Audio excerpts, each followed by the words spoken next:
Hello साथियों, नमस्कार। आपका स्वागत है डीएनएस एग्जाम वॉरियर्स में। आज है प्रैक्टिस सेट नंबर 8। इससे पहले आप हम 7 प्रैक्टिस सेट कर चुके हैं। अगर आपने उनको नहीं लिया है तो आप सबसे पहले उनको प्रैक्टिस सेट को कंप्लीट कीजिए, साथ ही इसको भी दीजिए। और अगर इस क्लास की या पिछले वाली क्लासों की किसी की भी पीडीएफ चाहिए तो वो मेरे Telegram channel DNS exam warriors पर अपलोडेड है, तो आप वहाँ से डाउनलोड कर सकते हो और अपनी तैयारी को मजबूत कर सकते हो। ये पीडीएफ इसलिए हम देते हैं कि आप हैंड राइटिंग नोट्स की पीडीएफ है, आप कहीं भी कैफ़े पे जाकर उसको निकलवा लीजिए और फिर आप उनसे पढ़िए और अपनी कम समय में आपका पूरा प्रैक्टिस सेट हो जाएगा और कम समय में अच्छी तैयारी हो जाएगी। क्योंकि आपके पास समय अभी बहुत कम बचा है, लिमिटेड टाइम है, तो आपको कम समय में ज़्यादा तैयारी करनी चाहिए और ज़्यादा पढ़ना चाहिए। तो आप लिमिटेड नोट्स पढ़िए, ज़्यादा मत पढ़िए, क्योंकि आपको पता है कि समय कम है तो तैयारी भी अच्छी करनी होगी। तो बिना किसी देरी के प्रैक्टिस सेट नंबर 8 से पहले हम जो प्रैक्टिस सेट नंबर 7 के 5 प्रश्न थे उनका रिवीजन करते हैं। प्रैक्टिस सेट नंबर 5 के जैसे उनाकोटी त्यौहार किस राज्य में मनाया जाता है? तो ये त्रिपुरा में मनाया जाता है। केदारनाथ साहू का संबंध किससे है? तो ये छऊ से है। किससे है? छऊ से है। और अगर मैसूर बंधु जो है कौन सा वाद्य यंत्र बजाते? तो वायलिन बजाते हैं। कौन? वायलिन बजाते हैं। इंटरनेशनल ओलंपिक कमेटी का मुख्यालय कहाँ है? तो ये स्विट्जरलैंड में है। स्विट्जरलैंड में कहाँ पे? स्विट्जरलैंड के कहाँ पे है? लानोज नहीं, मिस वो क्या कहते हैं, लुसाने। अब इल्तुतमिश का कार्यकाल 12 से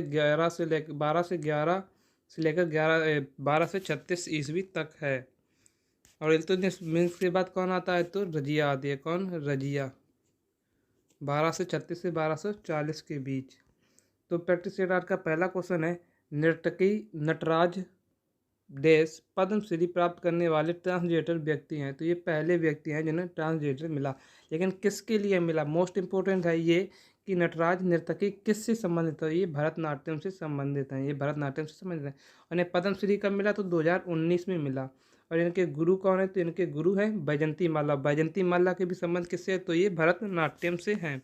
और सेकेंड ट्रांसजेंडर अगर बात की जाए तो मजम्मा जोगती, जो कि जोगती नृत्य है, ये कर्नाटक का है। इन्हें भी पद्मश्री 2021 में मिला। दूसरा क्वेश्चन है, कौन सा त्यौहार सूर्य पूजा के समर्पित है और बिहार के लोगों द्वारा समान रूप से मनाया जाता है? तो ये कौन सा है? तो ये छठ पूजा है, जो कि कार्तिक मास की षष्ठी यानी कि छठवें दिन मनाया जाता है। और साथ में ये ईस्ट यूपी और झारखंड में भी मनाया जाता है। अगर पूछा जाए बिहू, अगर हमने आपसे कहा था कि बिहू का शब्द कहीं भी है तो वो असम का है। बुहाग बिहू कहाँ का है? असम का है। उगादी कहाँ का मनाया? तो आंध्र प्रदेश, तेलंगाना, कर्नाटक, 3 जगह मनाया जाता है उगादी। लोहड़ी कहाँ मनाया जाता है? तो ये पंजाब का त्यौहार है लोहड़ी। लेकिन जो छठ पूजा है, छठ पूजा को मिथिला में क्या कहा जाता है? मिथिला में भाषा में रनबे माय कहा जाता है। इसे भोजपुरी भाषा में क्या जाता है? सबिता माय कहा जाता है भोजपुरी भाषा में। और बंगाली में क्या जाता है? तो रनवे ठाकुर कहा जाता है। रनवे ठाकुर कहा जाता है। छठ पूजा कितने दिन मनाई? तो ये 4 दिन मनाई जाती है। कितने दिन मनाई जाती है? 4 दिन। पहला दिन होता है तो नहाए खाए, दूसरे दिन होता है खरना खाए, तीसरे दिन संध्या अर्घ, शाम को अर्घ दिया जाता है, और चौथे दिन होता है उगते हुए सूरज की पूजा यानी कि सूर्योदय अर्घ दिया जाता है। अब आगे देखते हैं। तीसरा क्वेश्चन है, किसके संस्मरण की शीर्षक my life in full work family and our future है? तो इंदिरा नुई की पुस्तक है। किसकी? इंदिरा नुई की पुस्तक है। दी इनहेरिटेंस ऑफ लॉस किसकी है? करण देसाई की है। रिच लाइक अस किसकी है? नयनतारा सहगल की है। अगर पूछा जाए बर्न्ड शुगर किसकी है? तो ये अवनी घोष की है। किसकी? अवनी घोष की है। लाइफ इज वॉट योर मेकड किसकी है? तो ये प्रति सियान की है। किसी? प्रति सियान की है। और जी जोया फैक्टर्स किसकी है? अनुजा चौहान की है। चौथा क्वेश्चन है, वाल्मीकि बाग आरक्षित क्षेत्र कहाँ स्थित है? तो ये कहाँ है? तो ये पश्चिम चंपारण बिहार में है। कहाँ है? वाल्मीकि बाग अभ्यारण्य वाल्मीकि टाइगर रिजर्व कहाँ है? तो ये बिहार में है। इसी प्रकार कुछ और टाइगर रिजर्व हैं, जैसे कि सरिस्का टाइगर रिजर्व कहाँ है? तो राजस्थान में। इंद्रावती टाइगर रिजर्व छत्तीसगढ़ में है। सतकोरिया टाइगर रिजर्व उड़ीसा में है। मुदुमलाई तमिलनाडु में है। काम्बल तेलंगाना में हो गया। बोर टाइगर रिजर्व कहाँ हुआ? महाराष्ट्र में हुआ। रामधर विषधारी किसका हुआ? रामगढ़ विषधारी कहाँ का है? तो ये राजस्थान का है। और घासीदास टाइगर रिजर्व छत्तीसगढ़ का है। और सत्यमंगलम ये टाइगर रिजर्व कहाँ का है, ये तमिलनाडु का है। बांग्लादेश, पांचवा क्वेश्चन है, बांग्लादेश का राष्ट्रीय फल कौन सा है, तो कटहल है। लोग सब्जी समझ के इसको नहीं, लेकिन बांग्लादेश का राष्ट्रीय फल कौन सा है, कटहल है। बांग्लादेश की राजधानी ढाका हुई, मुद्रा टका हुई, और सबसे लंबी नदी पूछे है तो मेघना हुई, और सबसे बड़ी नदी पूछे है तो पद्मा हुई। सबसे बड़ी नदी पद्मा, और अगर सबसे लंबी नदी तो मेघना। सबसे ऊंची चोटी तो केक्रोडोंग, और सब कुल नदियाँ पूछे तो 700 से 800 नदियाँ। छठवां क्वेश्चन है, पद्म विभूषण से सम्मानित उमयालयपुरम के शिवारम जो है वो कौन सा वाद्य यंत्र बजाते हैं, तो ये कौन सा वाद्य यंत्र है, मृदगम। टी के मूर्ति बजाते हैं यही, और टीवी गोपाल कृष्णन और डी राम मोहन राय। अगर पूछा जाए वॉयलिन से संबंधित कौन है, ज्योत्सना श्रीकांत वॉयलिन से। तबला से कौन है, तन्मय बोस है। और बीड़ा से असद अली खान है। सातवां क्वेश्चन है, बोलक आर्ट जो है, बोलक आर्ट कर्नाटक राज्य का एक है, तो क्या है, बोलक आर्ट क्या है, ये नृत्य रूप है। और कर्नाटक के कुछ नृत्य रूप देखते हैं, जैसे अम्मट आर्ट हुआ, कोम्ब आर्ट हुआ। ऐसे ही नागमंडला कहाँ का है, कर्नाटक का है। जुडुहेली कहाँ का, कर्नाटक का है। बीरगासे और कमसाले कहाँ का है, तो ये कर्नाटक का है। यक्षगान मोस्ट इम्पोर्टेंट है, यक्षगान हुआ, कमसाले हुआ, कहाँ का है, तो ये कर्नाटक का है। इसी प्रकार सुग्गी और डोल कुंथिया और कृष्ण पारिजात ये कहाँ का है, तो ये कर्नाटक के हैं। आठवां क्वेश्चन है, सिंधु की सहायक नदियाँ जो बाएं से मिलती हैं कौन सी, झेलम, रावी, सतलज, ब्यास, चेनाब और जास्कर, ये कहाँ से मिलती हैं, ये बाएं से मिलती हैं। और दाएं से पूछे तो सियोक और स्वात और काबुली किधर से मिलती हैं, ये दाएं से मिलती हैं। और सिंधु नदी का उद्गम स्थल पूछे तो मानसरोवर झील, कौन सा है, मानसरोवर झील के जो सिन का बाव वहाँ है। और अरब सागर में गिरती है और बहती है कहाँ कहाँ, इंडिया में बहती, पाकिस्तान और चाइना में बहती है। नौवां क्वेश्चन है कौन सी नदी धुआंधार जलप्रपात बनाती है, तो धुआंधार जलप्रपात किस में है, तो ये नर्मदा नदी पर है। और कुचिकल जलप्रपात जो कि भारत का सबसे ऊंचा जलप्रपात है, ये 455 मीटर है, ये कहाँ है, कर्नाटक की बहावी नदी पर है। इसी प्रकार पूछा जाए जोग जलप्रपात कहाँ है, शरावती नदी पर। हुंडरू जलप्रपात स्वर्णरेखा नदी पर। शिव समुद्रम जलप्रपात कावेरी नदी पर है। दूध सागर मांडवी नदी पर। और धुआंधार नर्मदा नदी पर। और दसम कांची नदी पर।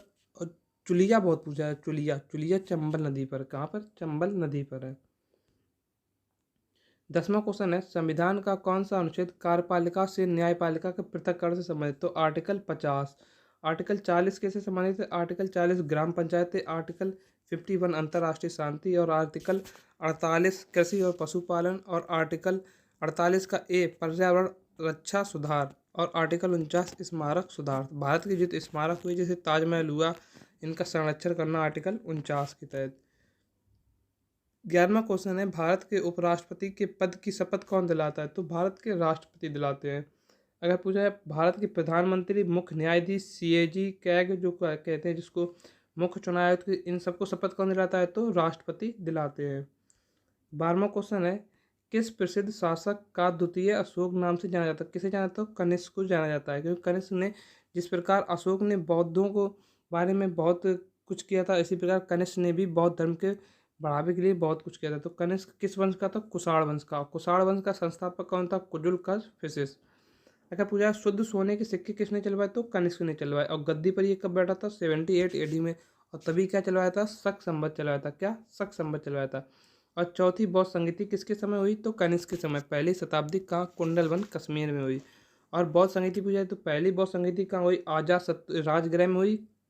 किसने करवाई, तो अजात शत्रु ने करवाई। और दूसरी बौद्ध संगीति कहाँ हुई, वैशाली में काला अशोक के समय हुई। और तीसरी संगीति की पाटलिपुत्र में अशोक के समय हुई।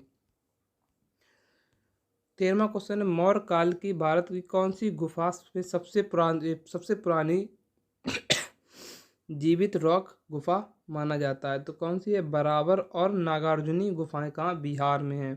अगर पूछे अजंता और एलोरा की गुफाएं कहाँ हैं, तो ये संभाजीनगर महाराष्ट्र में है। और अजंता में कितनी गुफाएं, टोटल 29। और एलोरा में 34 गुप्त शासकों ने बनवाई। एलिफेंटा की गुफाएं जो हैं ये कहाँ है? तो ये भी महाराष्ट्र में है। किसने बनाई? राष्ट्रकूटों ने बनवाई। 14वां क्वेश्चन है 14वां क्वेश्चन है स्वदेशी आंदोलन पर लोगों पर सबसे अधिक प्रभाव कहाँ पड़ा? तो बंगाल में पड़ा। कहाँ पड़ा? बंगाल में पड़ा। और बंगाल विभाजन के विरोध में क्या हुआ? स्वदेशी आंदोलन हुआ। और बंगाल विभाजन जो घोषणा हुई तो 19 जुलाई 1905 को घोषणा हुई, लेकिन लागू कब हुआ? 16 अक्टूबर 1905 को। और स्वदेशी आंदोलन कब चला? तो 7 अगस्त 1905 को कलकत्ता के टाउन हॉल से चला। और आंध्र प्रदेश में अगर पूछा जाता है, आंध्र प्रदेश में स्वदेशी आंदोलन का नाम क्या था? तो वंदे मातरम आंदोलन था। 15वां क्वेश्चन है भारत की जनगणना 2011 के अनुसार भारत के किस जिले की साक्षरता दर सबसे कम थी? तो अलीराजपुर। किसकी? अलीराजपुर एमपी की। कितनी थी? 36.10% थी। और दूसरे नंबर पर कौन था? बीजापुर, जिसकी छत्तीसगढ़ की, जिसकी 40.86% थी।